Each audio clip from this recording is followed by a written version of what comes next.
The doors to the luxury store opened with a soft chime, announcing the arrival of a new customer. The air inside was cool, filled with the scent of expensive perfumes and polished wood. The store was sleek, modern, and tastefully decorated, with sparkling glass displays showcasing the finest fashion and accessories. Everything about the place screamed exclusivity. It was the kind of store where only the rich and well-dressed dared to step foot. The staff moved around the floor with an air of confidence, dressed in perfectly tailored suits, and their eyes were always scanning the room for the next customer. Their job was simple: assist the wealthy and make sure they had everything they wanted. As the new customer entered, a few heads turned. He didn't look like the usual clientele. His clothes were simple: dark jeans, a plain hoodie, and sneakers. The kind of outfit you'd expect to see at a casual coffee shop, not a high-end fashion store. His appearance caught the attention of both the staff and a few other customers. A couple of whispers spread through the room as people began to exchange glances. Some raised an eyebrow at the man's choice of attire. He didn't seem to fit in here. The laughter wasn't loud, but it was enough to make it clear. This man wasn't welcome in their world of designer labels and luxury goods. Unfazed by the stares and soft chuckles, the man continued walking through the store, taking in the displays with a quiet gaze. It was clear he wasn't here just to look around. He was here for something else. The billionaire walked slowly through the store, glancing at the shimmering jewelry, the finely crafted leather bags, and the neatly arranged rows of expensive watches. He didn't seem rushed or distracted. His eyes moved from one display to another, taking it all in. But the staff? They had already noticed him. One of the assistants, a young woman in a sharp suit, was the first to approach him. Her smile was tight, the kind of smile you give when you're trying to hide your judgment. She greeted him with a polite but clearly practiced tone. "Can I help you, sir?" The billionaire looked up at her. "Yes, I'm interested in a few things. Can you show me your most expensive watch?" Her eyebrow lifted, just a little, at his casual tone. Most customers would fumble around for the right words, a little nervous in such an expensive store. But this man, he wasn't nervous. "Certainly," she said, trying to sound professional. "Right this way." She led him to a glass counter filled with luxury timepieces, each one worth more than a car. "How much is this one?" the billionaire asked, pointing to an extravagant watch with diamonds lining its band. The assistant looked at the watch, then back at him, a small chuckle escaping her lips. "That one's $300,000. Quite the investment, don't you think?" The billionaire nodded. "I think it's nice. Can you tell me about the craftsmanship?" She blinked, thrown off for a moment. It wasn't common for someone like him to ask such a detailed question. "Well, it's made by hand in Switzerland. Every component is carefully crafted, and the diamonds are sourced ethically, of course," she replied, suddenly feeling a little more unsure about her earlier judgment. He nodded, as if taking it all in, then pointed to another item. "And what about that one?" As she moved to show him the next item, another assistant noticed the interaction and whispered to a colleague. They both exchanged glances, clearly amused. "He must have made a mistake," one of them said quietly. "He's just here to look, right?" But the billionaire didn't seem to notice their judgment. He was patient, asking questions about the materials, the brands, and the styles. He didn't rush. His tone was calm, confident. Too confident, some might say. The staff kept up the act, smiling, but their eyes told another story. They were laughing at him behind his back. A man dressed so casually couldn't possibly afford what he was asking about. They didn't think he belonged in their store, not with the way he looked. But the billionaire didn't mind. He wasn't here for their approval. He was here for something else entirely. After a while, the billionaire seemed to have made up his mind. He turned to the sales assistant, who had been following him around the store. "I'll take the watch you showed me earlier, the one with the diamonds," he said. The assistant blinked, caught off guard. She'd been expecting him to keep asking questions, but now he was ready to make a purchase. "Are you sure, sir?" she asked. "That's a very expensive item. I can help you with a different option if you'd prefer something more affordable." The billionaire smiled softly, shaking his head. "No, I want that one." She hesitated for a moment, still not entirely convinced. He didn't seem like the type to buy such an expensive watch, dressed in a hoodie and sneakers, looking more like he'd come from a run than a luxury store. "All right, I'll go ahead and wrap it up for you," she said, a little unsure of herself. Her tone was still polite, but there was a flicker of doubt in her eyes. Maybe he was joking, or maybe he was just playing the part of a rich guy without actually having the funds. As she led him to the counter, she couldn't help but whisper to the cashier, who raised an eyebrow. "Are you sure? He doesn't exactly look the part." The cashier glanced at the billionaire, still unsure what to make of him. "It's his choice," she said, but there was a slight edge to her voice. The billionaire reached into his pocket and pulled out a sleek platinum credit card. As he handed it over, the cashier's eyes widened, her mouth slightly agape. The card wasn't just any platinum card. It was an exclusive, high-limit card that only the wealthiest could ever hope to get their hands on. The staff's smugness quickly vanished as they realized the man wasn't a joke. He wasn't just a casual shopper looking for attention, he was a real customer, and he had the means to back it up. The cashier quickly processed the purchase, a little flustered now. "Thank you, sir," she said, as she wrapped up the watch and handed it to him with care. The man smiled again, taking the bag from her. His calm, quiet demeanor hadn't changed one bit. But for the staff, something had shifted.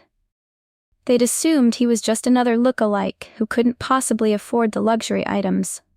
They hadn't seen the power that lay behind his unassuming appearance. Now they were beginning to understand. They had underestimated him. The billionaire didn't make a fuss. He simply took the watch and turned to leave, his steps calm, slow, as if the transaction had been just another day for him. But for everyone else in the store, it was a moment of quiet shock. They couldn't quite believe what had just happened. The billionaire didn't leave the store after his first purchase. Instead, he moved further into the heart of the showroom, still unnoticed by many of the customers, who were more focused on their own shopping. The staff, however, was now on edge. They kept glancing at him, unsure of what he might do next. He walked over to a display of luxury handbags, each one worth more than most people's yearly salary. With a wave of his hand, he pointed to several. "I'll take those as well," he said casually. He didn't seem in a hurry. He just asked, as if he were choosing groceries from a store. The sales assistant, who had previously been dismissive, looked at the bags and then back at him. "Are you sure, sir? That's quite a collection." "I'm sure," the billionaire replied simply. "I'll take all of them." The assistant hesitated. Was he joking? The other staff members exchanged glances. They were still trying to process the fact that someone who looked so ordinary on the surface had just bought a $300,000 watch.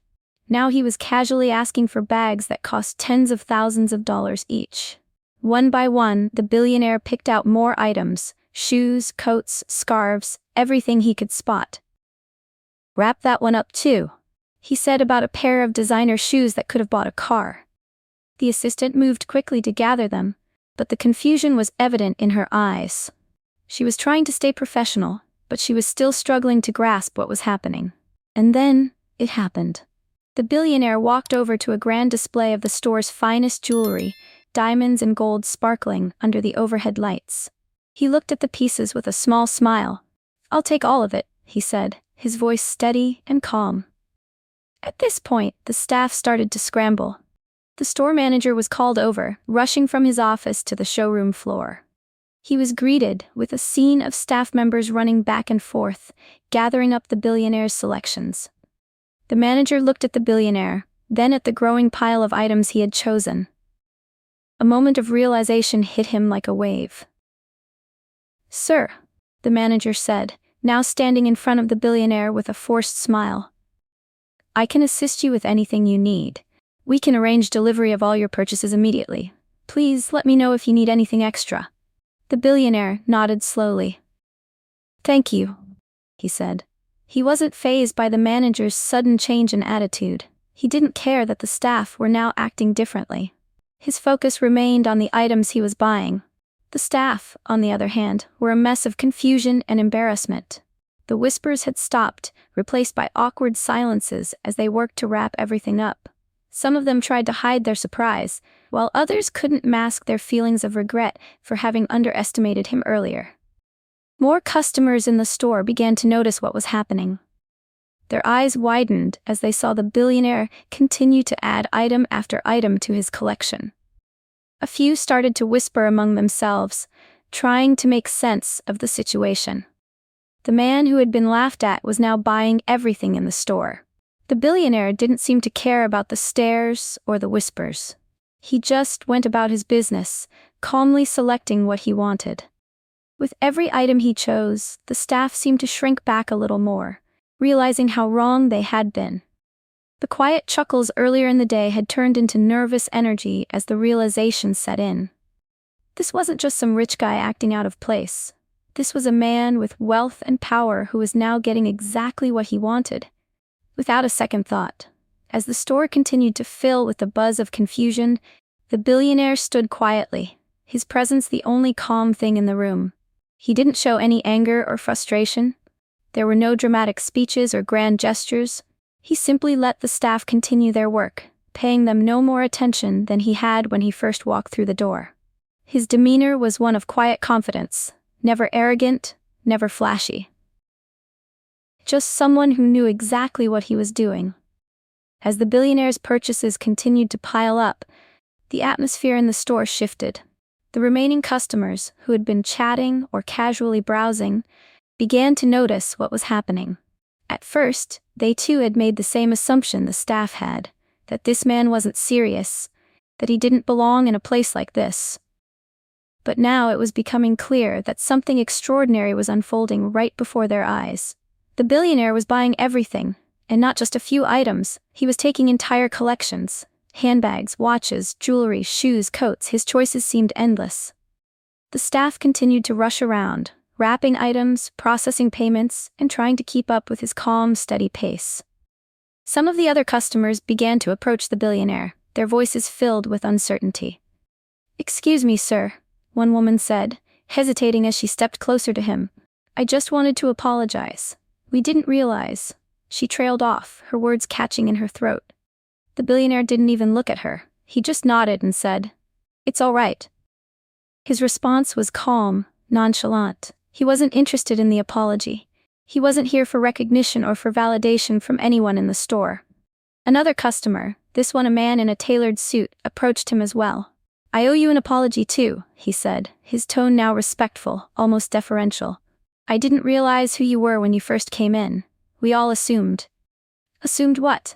the billionaire interrupted, his voice still quiet but firm. The man didn't answer. There was no need. The atmosphere in the store was tense now, and everyone was beginning to feel the weight of their earlier misjudgments. The staff, still rushing around, were visibly uncomfortable. They had judged him based on his appearance, assuming he couldn't afford what he was buying. Now, they were seeing just how wrong they were. The store manager, who had initially greeted the billionaire with cold politeness, was now hovering nearby, trying his best to stay professional. He cleared his throat. "Sir, we're very grateful for your business," he said, his voice almost trembling. "We can arrange for your purchases to be delivered as soon as possible. We just want to make sure you're completely satisfied." The billionaire gave a small smile, nodding. He wasn't angry, he wasn't flaunting his wealth. He was simply buying what he wanted, in his own time, without any drama. "Thank you," he said quietly, continuing to watch the staff as they worked. As the last of his purchases were being processed, the entire store had fallen into a strange silence. The staff was no longer laughing behind their backs, no longer exchanging smug glances. There was no more whispering. The whispers had turned into a hushed, respectful atmosphere. Everyone in the store now understood that they had been wrong, that they had made assumptions based on nothing but appearances.